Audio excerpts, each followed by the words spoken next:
اس میں ہمیں قوی شبہ ہے۔ صالح نے کہا، قوم بھلا دیکھو تو اگر میں اپنے پروردگار کی طرف سے کھلی دلیل پر ہوں اور اس نے مجھے اپنے ہاں سے نبوت کی نعمت بخشی ہو، تو اگر میں خدا کی نافرمانی کروں تو اس کے سامنے میری کون مدد کرے گا؟ تم تو کفر کی باتوں سے میرا نقصان کرتے ہو۔ اور یہ بھی کہا کہ اے قوم، یہ خدا کی اونٹنی تمہارے لیے ایک نشانی یعنی معجزہ ہے، تو اس کو چھوڑ دو کہ خدا کی زمین میں جہاں چاہے چرے، اور اس کو کسی طرح کی تکلیف نہ دینا، ورنہ تمہیں جلد عذاب آ پکڑے گا۔ مگر انہوں نے اس کی کونچیں کاٹ ڈالی۔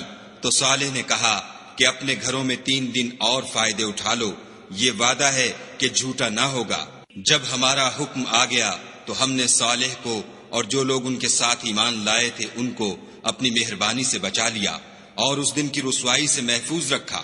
بے شک تمہارا پروردگار طاقتور اور زبردست ہے۔ اور جن لوگوں نے ظلم کیا تھا ان کو چنگھاڑ کی صورت میں عذاب نے آ پکڑا تو وہ اپنے گھروں میں اوندھے پڑے رہ گئے، گویا کبھی ان میں بسے ہی نہ تھے۔ سن رکھو کہ سمود نے اپنے پروردگار سے کفر کیا، اور سن رکھو سمود پر پھٹکار ہے۔ اور ہمارے فرشتے ابراہیم کے پاس بشارت لے کر آئے تو سلام کہا، انہوں نے بھی جواب میں سلام کہا۔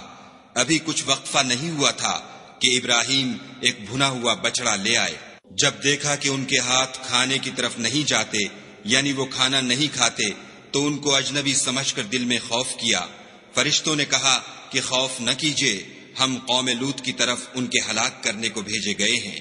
اور ابراہیم کی بیوی جو پاس کھڑی تھی ہنس پڑی، تو ہم نے اس کو اسحاق کی اور اسحاق کے بعد یعقوب کی خوشخبری دی۔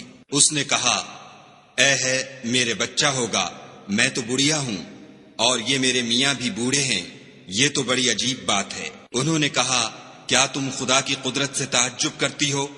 اے اہل بیت، تم پر خدا کی رحمت اور اس کی برکتیں ہیں، وہ سزاوار تعریف اور بزرگوار ہے۔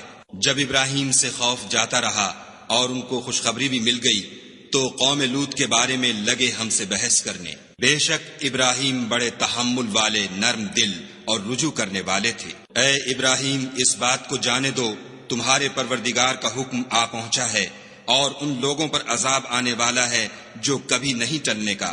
اور جب ہمارے فرشتے لوط کے پاس آئے تو وہ ان کے آنے سے غمناک اور تنگ دل ہوئے اور کہنے لگے کہ آج کا دن بڑی مشکل کا دن ہے۔ اور لوط کی قوم کے لوگ ان کے پاس بے تحاشا دوڑتے ہوئے آئے، اور یہ لوگ پہلے ہی سے فعل شنی کیا کرتے تھے۔ لوط نے کہا کہ اے قوم، یہ جو میری قوم کی لڑکیاں ہیں یہ تمہارے لیے جائز اور پاک ہیں، تو خدا سے ڈرو اور میرے مہمانوں کے بارے میں میری آبرو نہ کھوؤ۔ کیا تم میں کوئی بھی شائستہ آدمی نہیں؟ وہ بولے، تم کو معلوم ہے کہ تمہاری قوم کی بیٹیوں کی ہمیں کچھ حاجت نہیں، اور جو ہماری غرض ہے اسے تم خوب جانتے ہو۔ لوط نے کہا، اے کاش مجھ میں تمہارے مقابلے کی طاقت ہوتی یا کسی مضبوط قلعے میں پناہ پکڑ سکتا۔ فرشتوں نے کہا کہ لوط، ہم تمہارے پروردگار کے فرشتے ہیں، یہ لوگ ہرگز تم تک نہیں پہنچ سکیں گے، تو کچھ رات رہے سے اپنے گھر والوں کو لے کر چل دو، اور تم میں سے کوئی شخص پیچھے پھر کر نہ دیکھے مگر تمہاری بیوی، کہ جو آفت ان پر پڑنے والی ہے وہی اس پر پڑے گی۔ ان کے عذاب کے وعدے کا وقت صبح ہے، اور کیا صبح کچھ دور ہے؟ تو جب ہمارا حکم آیا ہم نے اس بستی کو الٹ کر نیچے اوپر کر دیا اور ان پر پتھر کی تہ بتہ یعنی پے در پے کنکریاں برسائیں، جن پر تمہارے پروردگار کے ہاں سے نشان کیے ہوئے تھے، اور وہ بستی ان ظالموں سے کچھ دور نہیں۔ اور مدین کی طرف ان کے بھائی شعیب کو بھیجا تو انہوں نے کہا کہ اے قوم، خدا ہی کی عبادت کرو کہ اس کے سوا تمہارا کوئی معبود نہیں، اور ماپ اور تول میں کمی نہ کیا کرو، میں تو تم کو آسودہ حال دیکھتا ہوں، اور اگر تم ایمان نہ لاؤ گے تو مجھے تمہارے بارے میں ایک ایسے دن کے عذاب کا خوف ہے جو تم کو گھیر کر رہے گا۔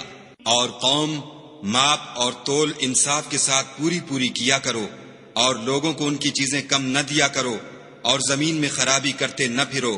اگر تم کو میرے کہنے کا یقین ہو تو خدا کا دیا ہوا نفع ہی تمہارے لیے بہتر ہے، اور میں تمہارا نگہبان نہیں ہوں۔ انہوں نے کہا، شعیب، کیا تمہاری نماز تمہیں یہ سکھاتی ہے کہ جن کو ہمارے باپ دادا پوجتے آئے ہیں ہم ان کو ترک کر دیں، یا اپنے مال میں تصرف کرنا چاہیں تو نہ کریں؟ تم تو بڑے نرم دل اور راست باز ہو۔ انہوں نے کہا کہ اے قوم، دیکھو تو اگر میں اپنے پروردگار